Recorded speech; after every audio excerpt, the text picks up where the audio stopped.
आजचे सन्माननीय व्यासपीठ आमचे औरादचे सर, मी त्यांना नावाशी तर ओळखत नाही पण शब्दानं ओळखायले आता. आणि आज व्यासपीठावरचे जे अध्यक्ष आहेत वाजिद साहेब, ज्यावेळेस आम्ही इथं एंट्री केली त्यावेळेस त्यांच्या तोंडातून हाच शब्द येत होता की इस्लाम म्हणजे सत्य, इस्लाम म्हणजे सच्चाई. तर आमची एंट्री त्या शब्दानं झाली. त्यामुळे माहोल जसं तयार झाला आहे, मला असं नाही वाटलं की ते आम्हाला बघून असं बोलायला चालू केलं. आम्ही बाहेर रोडवरतीच होतो त्यावेळेस त्यांचा शब्द बाहेर पडला. आणि कदाचित आता आमचं वय आता 50-52 आहे, आमच्यापेक्षा सिनियर महाराज वगैरे आहेत तिथं. परंतु पहिल्यांदा हा असा प्रयत्न बघितला की ज्यांनी इस्लाम म्हणजे काय सांगण्याचं, समजावून सांगण्याचा जो प्रयत्न केला त्याबद्दल मी सर्व गावकऱ्यांतर्फे तुमचे आभार व्यक्त करतो. बऱ्याचशा गोष्टी कम्युनिकेशन गॅप असल्यामुळे तुम्ही कोण आहात मी कोण आहे हे कळतच नाही. आणि विनाकारण काहीतरी नकारात्मक ऐकून तुमच्याबद्दल मी नकारात्मक, तुम्ही माझ्याबद्दल नकारात्मकता, ह्याची दरी जास्त मोठी आहे.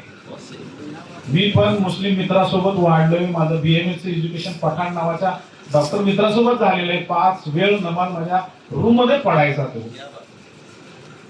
एवढी शुद्ध माणसं, एवढी पवित्र माणसं असतात असं मला कधी वाटलं पण नव्हतं.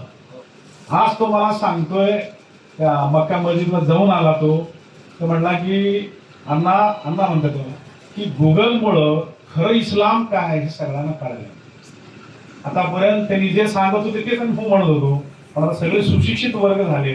गुगलवरती कुराणच्या प्रत्येक ओळीचा अर्थ काय आता लोकांनाच कळू लागले.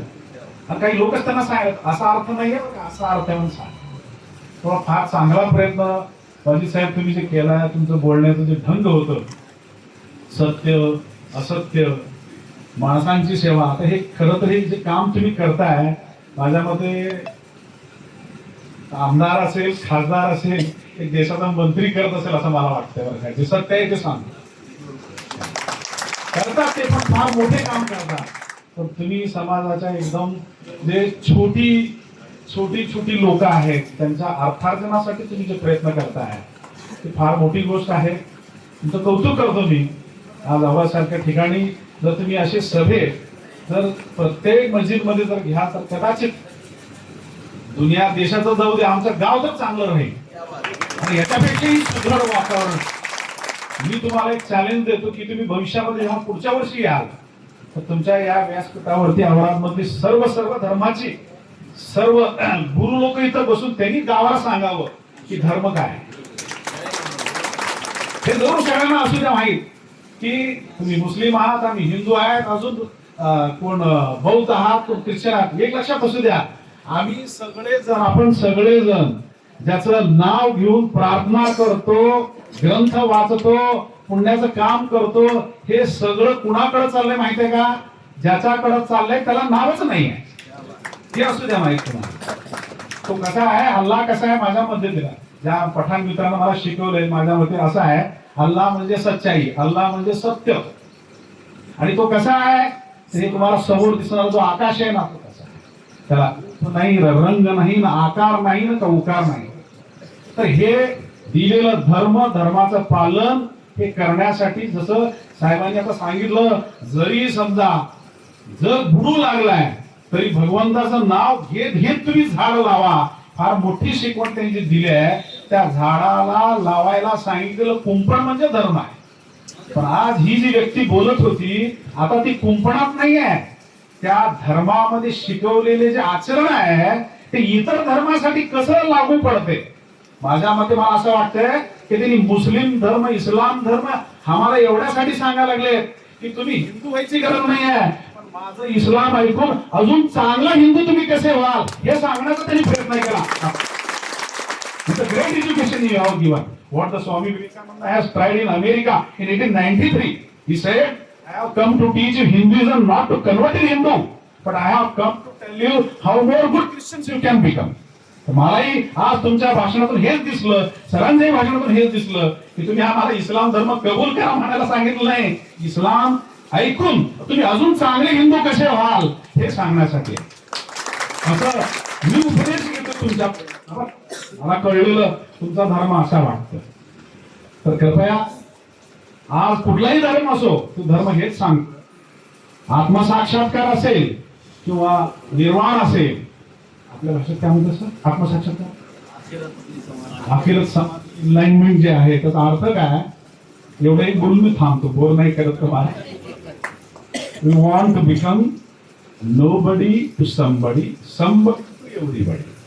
आज काय, ती व्यक्ती, ही व्यक्ती स्वतःचा परिवार सोडून सगळ्यांचा हा परिवार माझा आहे हे समजून घेऊन आज समाजामध्ये वागतायत, जगतायत आणि आपल्याला शिकवतायत. हे अध्यात्म आहे आमच्या दृष्टीने, हे अध्यात्म आहे.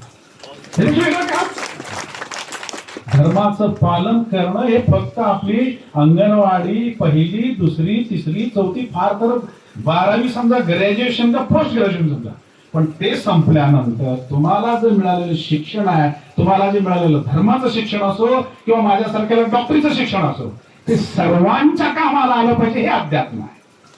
म्हणून to become from nobody to somebody to everybody याचा अर्थ काय की धर्माच्या आधारे अगोदर आपण जन्मल्यानंतर शून्य असतो, नंतर आता सरांच्या रूपाला 750 पुरस्कार घेणारा कोणीतरी समबडी आहे.